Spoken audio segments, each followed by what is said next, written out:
Now at 10, this is Fox 61, Connecticut's news station. A winter warm-up coming this weekend after a bitter cold week. Thanks for joining us for the Fox 61 News at 10. I'm Brent Harden. And I'm Bridget Bjorlo. It's not going to feel super warm, but it is a break from the below freezing temperatures that we've been seeing. Yeah, let's check in with meteorologist Deshaun Robinson for a first look at the forecast. Deshaun.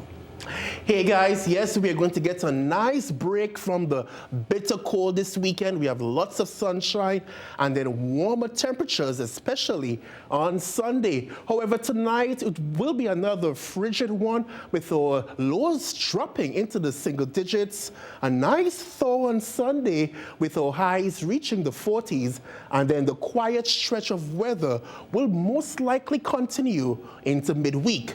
Right now, our temperatures are ranging from the teens to the 20s across much of the state. It's going to be a rather frigid one thanks to the clear skies overhead. It is very quiet across Connecticut, very quiet across much of New England. We have that high pressure overhead, which is keeping our weather rather quiet. Saturday, however, we are looking at plenty of sunshine, a few clouds in the afternoon, and again, this dry, sunny weather will persist into Sunday.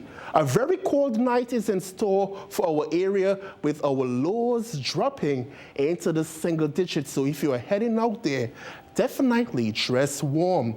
Tomorrow, our highs will top out around 30 degrees, so definitely warmer than earlier in the week. Plenty of sunshine is in the forecast for your Saturday. Lots of sunshine on Saturday and Sunday. Much warmer on Sunday as our highs will top out near 40 degrees. And we're going to keep our temperatures on the warmer side into early next week. Coming up, I'll let you know more about next week's weather. Back to you guys. Deshaun, thank you. Well, some Israeli hostages have been released from Gaza under the ceasefire agreement reached earlier this week. If all goes according to plan, the deal consists of no more violence in Gaza for 6 weeks so aid can be flown in, as well as Israeli hostages and hundreds of Palestinian prisoners being freed. Fox 61's Kay Pattyfoot got local reaction tonight at a rally in West Hartford.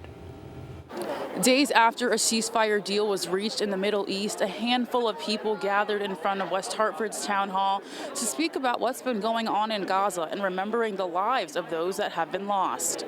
Over 100,000 Palestinians that have been killed in Gaza. Ever since the ceasefire started, we want to gather here today to acknowledge the ceasefire, but also acknowledge that it is not technically a ceasefire, as there are still violations of the ceasefire happening in Gaza. Erna Alik, an organizer with the group We Will Return, joined many others on a chilly Friday night in West Hartford to remember the lives lost in Gaza due to the war between Hamas and the Israel Defense Forces.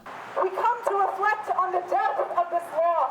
Along the pavement, people were lighting candles, saying prayers, and uplifting each other. Those that came out Friday say what's happening along the Gaza Strip is not right. What's happening in Palestine is unconscionable.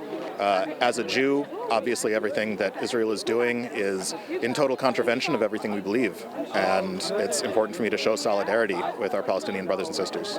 With a 6-week ceasefire deal in place right now, both sides have put a pause on the fighting while hostages and prisoners are being freed. The violence has stopped for now. Palestine is almost free. But many know more work needs to be done to keep the peace. People have to show up, they have to educate, they have to protest, they have to call up their representative. We have to stop sending military weapons out to Israel that is using to kill so many Palestinians. I would encourage everyone to continue to read the news and look and see what's happening, and also to connect with organizations here in Connecticut that are working in solidarity with Palestine. As many hope this pause in violence continues way after the ceasefire deal expires, organizers are encouraging people to get involved with understanding what's going on in the Middle East. In West Hartford, Kay Pattyfoot, Fox 61.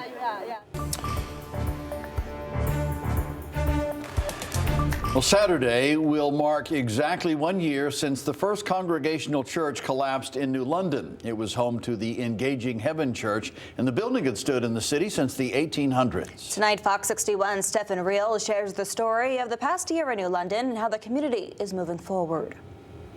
Right behind this fence is where the first Congregational Church used to stand in New London. It was a historic part of the community and a cornerstone for so many people. And that made it all the more difficult when the church collapsed on January 25th, 2024. Like the world sort of went on pause for days afterwards. The memory is still vivid for New London Mayor Michael Pizarro. 1 year ago, he was just a block up the road from City Hall when the First Congregational Church collapsed. Sirens were going off, and somebody had my ear, and other people were tugging on me saying, Mayor, you got to get out here. Something's happening. One woman was in the church annex during this moment. In the end, she was okay. But the rubble that remained left a striking reminder. This could have been much worse. It's going to be really hard for a lot of people. Those people included the more than 50 individuals who stopped by the church every weekday morning for a hot meal. And while this could have been the end for the Breakfast Club, it wasn't. We may have options, but there are people who don't. The morning after the collapse, the city's Salvation Army helped keep this lifeline alive. And it's been open every weekday ever since. Engaging Heaven Church wanted to open the program back up as soon as possible, and when the city called us the evening of the collapse, we said yes, we would open our doors. As for the former church, not much of it remains in New London, except for this rubble, which will one day find a new use in a mixed-use facility where the church used to stand. How is it going to be incorporated into the new design? As a facade. The pastor of the First Congregational Church is really pleased with the repurposing of the property for badly needed housing. And one way or another, while the church may no longer stand, its message and unity will live on. During our conversation, the mayor told me he expects this new development to be done in about 2 years. But for now in New London, Stephen Reels, Fox 61. All right, we have some breaking news from Capitol Hill tonight, where the Senate has narrowly confirmed Pete Hegseth to be President Donald Trump's Secretary of Defense. The Senate was split down the middle 50-50, which means Vice President J.D. Vance was the final vote to break the tie and officially confirm Hegseth for the role. 3 Republicans flipped their vote to side with the Democrats, voting no on Hegseth. The new Secretary of Defense had been met with allegations of heavy drinking and aggressive behavior toward women. One woman is dead and another person injured after a wrong-way crash in Hartford.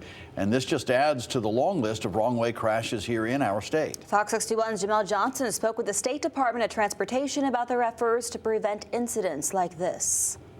Wrong-way driving has cost many people their lives, whether they're driving under the influence, turning down a one-way, or dozing off at the wheel. Connecticut DOT is trying to fight this issue because the data they're seeing is alarming. Wrong-way driving has been an issue plaguing Connecticut streets for years. Josh Morgan with Connecticut DOT says the numbers have been high this past week.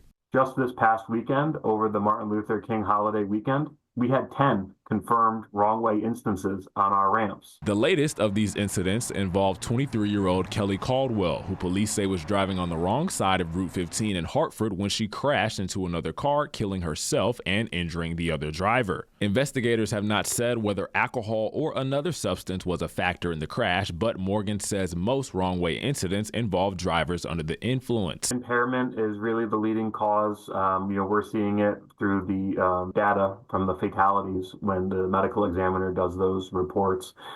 We have seen it through state police and some of their dash cam and body cam footage that sometimes it's a disoriented driver, a confused driver. So it's not every single time impairment, but by and large, that is the leading cause. Since 2022, state DOT has been using systems that alert them if someone is on the wrong side of the road. These systems involve signs, cameras, and flashing lights to help prevent tragedy.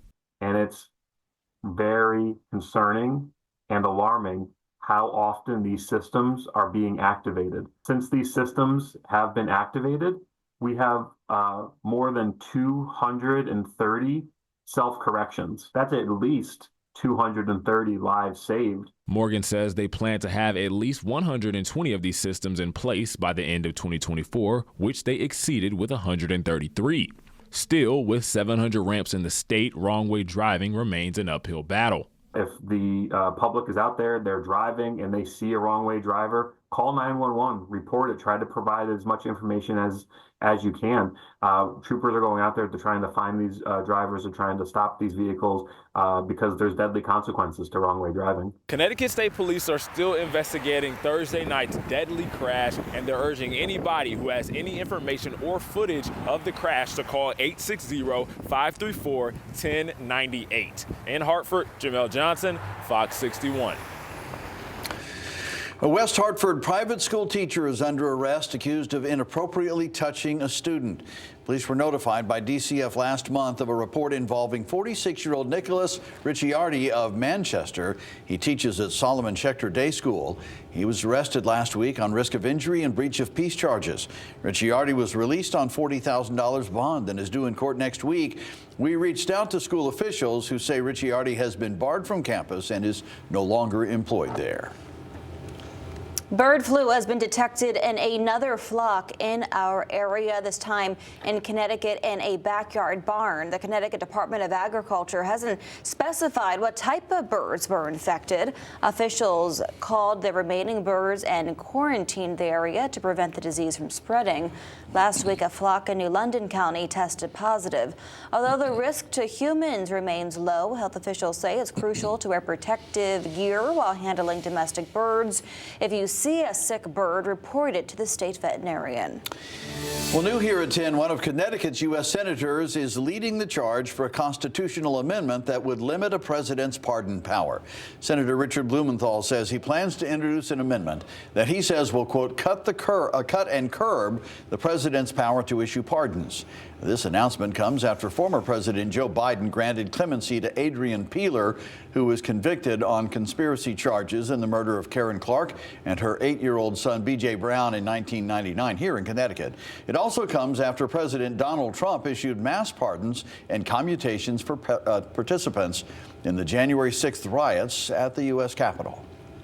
The reason is quite simply that this power is almost unique in having no checks and balances. A black box that could and has resulted in tremendous injustice as well as harm to the criminal justice system. And this measure would require that there be some objective and independent criteria, as well as perhaps some body to make decisions independently of the president. Senator Blumenthal says this constitutional amendment would build on the Pardon, Transparency, and Accountability bill that was introduced earlier this week.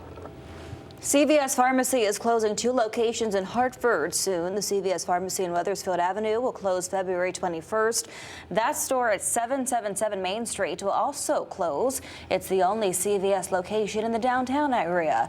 A representative of CVS tells us that all prescriptions at the Wethersfield Avenue location will go to the CVS over on Maple Avenue, and prescriptions at Main Street will go to the Washington Street location. There are nearly 170 CVS pharmacies in Connecticut and more than 40 in Hartford County.